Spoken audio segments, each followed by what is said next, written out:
everyone, we are from the opposition side or the contra side. My name is Putra Arifin as the second speaker. My name is Nadia Maulida as the first speaker. My name is Satsimoli Rahma as the third speaker. That's all from us. Hello everyone, we are from the government sides and my name is Ansana Leniar as the first speakers. And I'm Erin Natalia as the second speaker. And I'm Ida Faradila as the third speaker. Hello everyone, my name is Afifah Putri as educator. My name is Nadia Rizwa as educator. Honorable judges, respected moderator, and esteemed audience, good morning. As the government side, we firmly stand in support of today's motion. This House believes that university admission quotas should prioritize underprivileged students over academic achievements. By prioritizing underprivileged students, we mean that allocation of a significant percentage of university admissions seats for students from low socioeconomic backgrounds, where that backgrounds become the primary determining factor of our academic performance. This prioritization does not imply neglecting qualifications together. Rather, it means placing greater weight on the context of their struggles and hidden potential. We believe that education is a fundamental right, not a privilege reserved for those who are financially fortunate. The current university admission system, which heavily emphasizes academic scores, often unintentionally perpetuates inequality and hinders social mobility. Ladies and gentlemen, let's face reality. Many high-achieving students come from highly supportive environments, educated parents, reliable internet access, tutoring services, even expensive private lessons. These are luxuries often unavailable to students from less privileged families.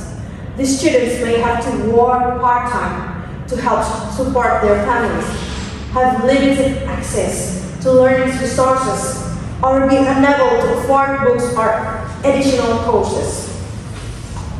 Is it fair to judge them solely by their academic scores on paper, without considering the extraordinary struggles behind those scores? By allocating specific quotas for underprivileged students, we are not offering special treatment. Rather, we are leveling the playing field, giving them a fair chance to compete and develop their hidden potential. This is a crucial step toward truly inclusive education. We are proud from the government side. Thank you.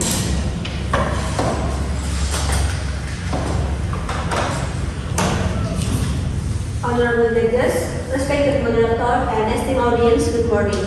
As the opposition, we strongly stand against today's motion. This House believes that university admission quota should prioritize underprivileged students over academic achievements.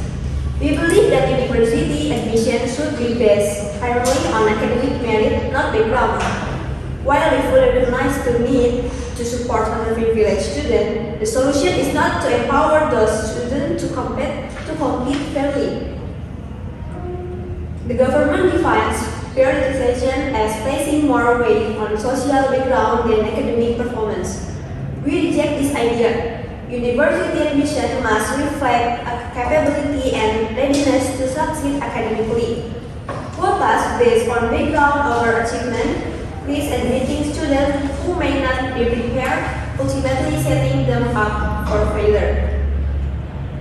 University exists to cultivate knowledge and excellence. By prioritizing underprivileged students over academic achievers, we compromise the core mission of higher education, selecting those who are most prepared to handle rigorous study. Judges, should we ignore a student's hard-earned achievement simply because they come from a better background? Academic success should be recognized and rewarded regardless of socioeconomic status. with hard work.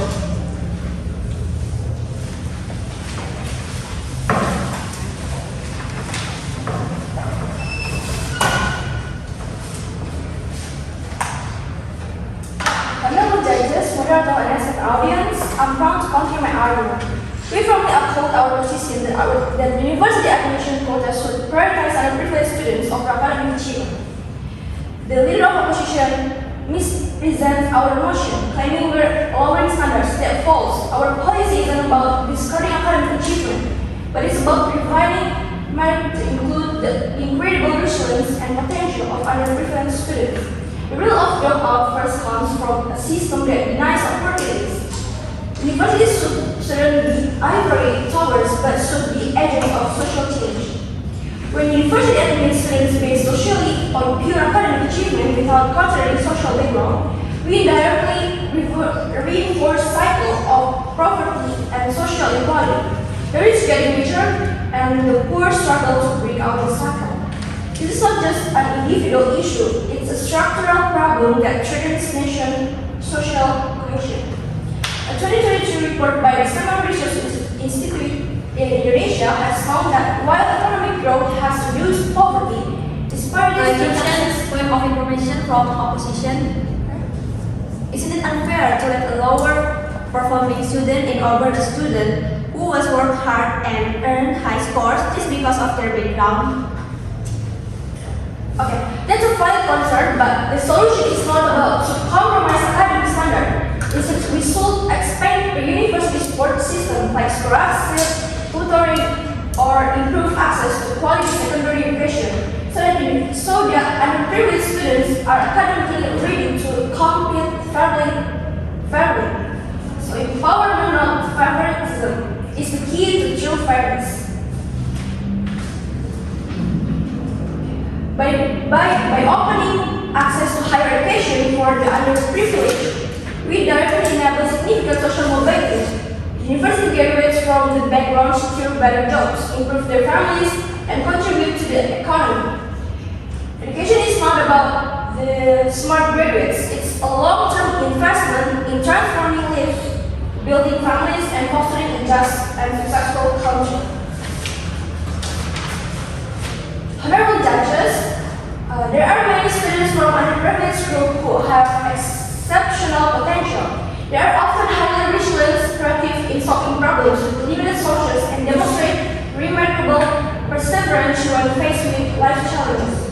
But because of the strict system that only looks at the grades, these clever people are never given the chance to show how good they are and how grow and shine they are. Research in education psychology increasingly recognizes the importance of non-cognitive skills as the predicators of successful in higher education and life.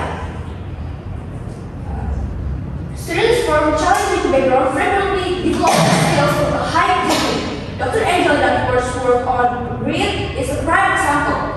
By showing that perseverance and patience for long-term goals can be more influent than raw talent. So by prioritizing underprivileged students in our university into giving space, reflecting our nation's diverse potential.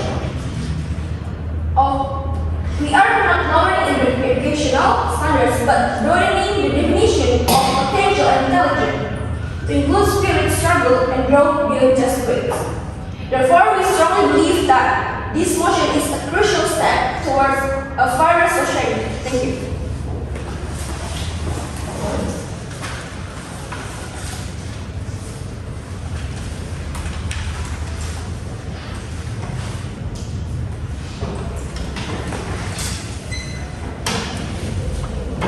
Thank you.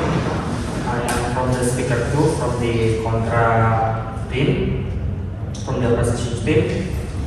I will start my speech in 3, 2, 1. Honorable judges, moderator, and audience, I will now continue the opposition's case by addressing the deeper flaws in the government's proposal.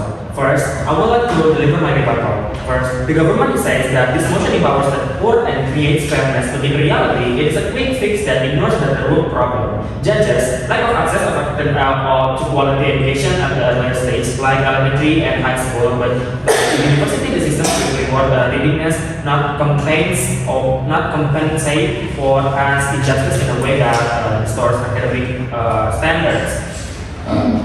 Moving on to my argument, judges, my first argument is that social opportunity does not have to come at the cost of academic standards. Expanding access to higher education for disadvantaged groups it is important, but should not come at the expense of meritocracy. There is a research about this that showed in 2022 that shows that countries with merit-based selection system can still achieve high social mobility when coupled with strong support for primary and secondary education and well-targeted financial assistance.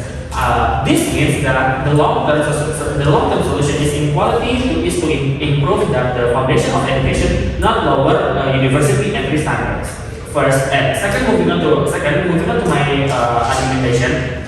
Data shows that students from poor backgrounds can compete when given the right support. A World Bank study in 2021 in Southeast Asia showed that students from low-income families who receive tutoring scholarship and access to educational technology perform on better with and increases no thank you. The peers from wealthy families. This shows that what is needed is supported. Not providing quotas that prioritize economic background without considering academic readiness can actually place students in systems that they are not necessarily able to follow optimally. Judges, moving on to my argument, the government policies that target root problems are not effective. The Indonesian government itself, through the KIP Kuliah program, has shown a fair approach. Students are still selected based on their achievement, but receive full economic support if they come from underprivileged families. This is an example of policy that does not weaken academic standards but promotes social justice with imbalanced approach. Therefore, a system that maintains achievement-based selection while strengthening access and support for the underprivileged is more appropriate than replacing academic standards with economic consideration as the main priority. Moving on to my next argument.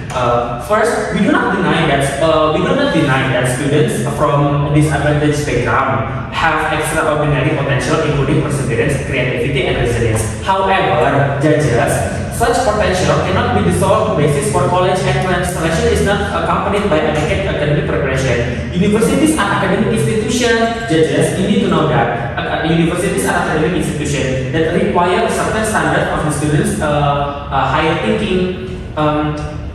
This is if non-academic potential that the government offer, if the non-academic potential is to prioritize without considering academic preparation, the risk of failure, academic stress, and dropping out of college will increase, will higher, the percentage will higher. Judges, you need to see that. Second, moving on to my next argument, the concept of hidden potential promoted by the government is difficult to measure objectively. Should we know what are the potential that these poor students have? We don't know that, right, judges? You need to see that. Third, moving on to my next argumentation, if you want to value non-academic potential and make universities more inclusive, the solution is not lower the selection criteria, judges, but to provide special pathways for development or a way for these underprivileged students to get into the university. For example, judges, you need to see bridging programs, mentoring, and intensive training before this first semester begins. In this way, we maintain academic standards while allowing the development of potential from various backgrounds. So that the inclusivity is still exists here, judges. But rather creating a fair support system for all prospective students so that they can compete in a thrive equally and fairness. Proud to be a position team. Hi everyone, honorable judges, moderator, and everyone here today. Let me respond to some of the points that opposition may bring up. The opposition may say this plan will make university standards right, but that's not way we are saying at all. We're not asking university to accept students who are capable. What we're saying is that good grades are not the only way to measure someone's potential, especially if they come from poor or unfair situation. These students can actually bring fresh ideas and experience that improve the learning environment for everyone. So yes, we care about academic standards, but we also care about fairness and justice. They probably talk about meritocracy that only the best should get in, but how can it be fair if people don't all start from the same place? Real meritocracy should mean everyone has an equal chance to show what they're capable of. Right now, it's mostly helps people who already have more advantages. What we want is true meritocracy, one that gives everyone a fair share, no matter where they come from.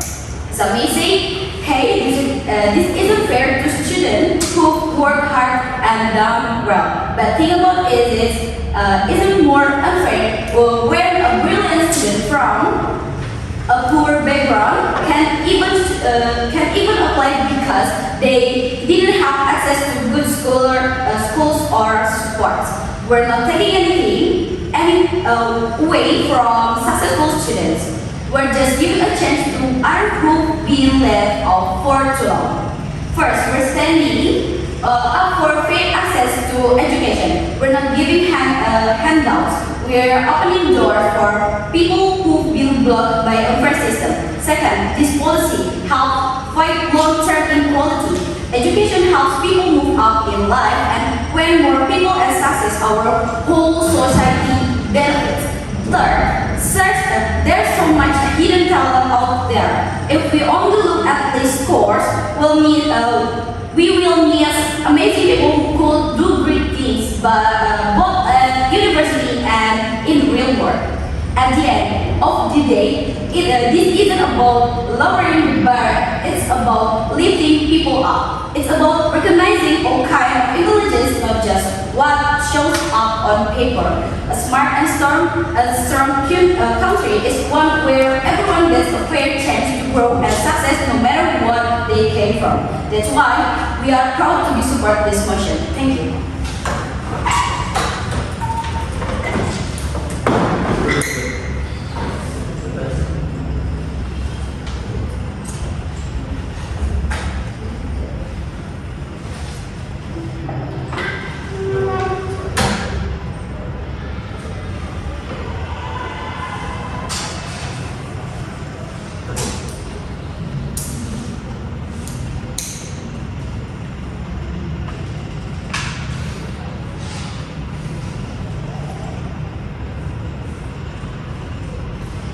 Okay, so honorable judges, respected moderator, and all participants. So I will now summarize our case and directly respond to the government 9 points. On equity and access, the government says prioritizing underprivileged students is leveling the playing field. But the true equity means keeping everyone to combat fairly, not by passing merit. Giving someone a seat just because of background while ignoring another's achievement is not fairness. It refers inequality. And for our social inequality, we agree that education reduces But is it unfair to judge underprivileged students only by academic performance when their lack of resources limits their ability to achieve high score? Thank you. Please let me answer. So that's a valid concept. The solution is not compromise academic standards. Instead, we should expand the university support system like scholarship, tutoring, and improve access to quality secondary education so that underprivileged students are academically ready to compete fairly. As we cited from the World Bank study, when underprivileged students receive the right support, they perform just as well as their peers. Empowerment, not favoritism, is the key to fairness. So, for our social inequality, we agree on education, reduce inequality, but that starts earlier in primary and secondary school. Fixing inequality in university admission one is like putting a bandage on a broken leg. Fix the root, not the symptom. And on hidden potential, the government says many poor students have potential. We agree, but potential is not enough. Preparation matters. Living is not a charity. It's a training ground for national progress. Let's help them rise to the standard and lower the standard to meet them. And for consideration of opposition case, first, university admission must reward academic merit to maintain quality and fairness. Second, revising background to overachievement versus having student and academic integrity. And third, real solution exists. Support students before they reach university or after. The motion is built on good intention but less damaging consequences. Let's uplift underprivileged students for the right way, not by compromising with standard, but by empowering them to meet those standards. For this reason, we oppose the motion. Thank you.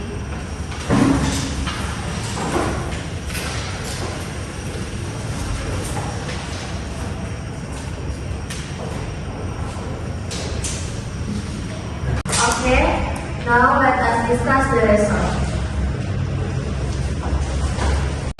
Okay, good morning. After establishing aspects of today's debate on the motion, this House believes that university admission quotas should prioritize underprivileged students over academic achievement. We have decided that the way is the government.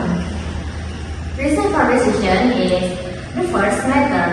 The government clearly demonstrated that this policy is not about lowering standards, but about creating equal opportunities and recognizing hidden potential.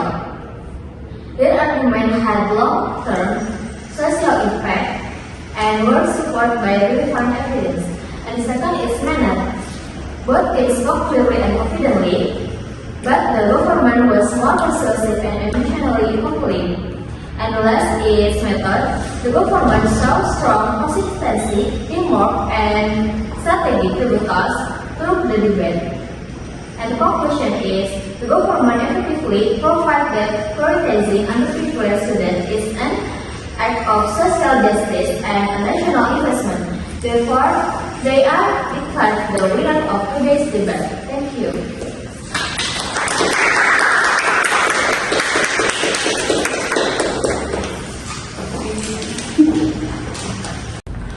The winner on this debate is Pro Team, and that's all from us. Thank you very much.